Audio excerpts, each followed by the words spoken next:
So today we're going to spatchcock a chicken, and essentially this is the breast portion, and I'm flipping it over onto the breast so that the backbone is exposed. This is the neck, this is the rear end, and we're just going to slip out this this backbone here with a pair of poultry shears, and the poultry shears make this such easy work.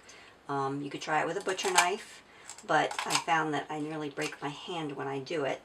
These poultry shears they work like a dream. My mother actually gave these to me for Christmas, and they cut through the bone like nobody's business. And incidentally, look at that.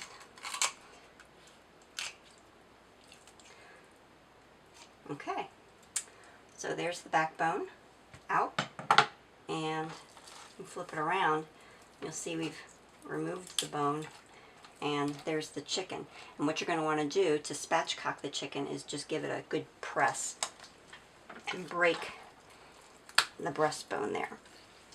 So I give it my best shot. Better if I were a big guy. Oh, that was scary. Okay, anyway, there you go. It's laying flat.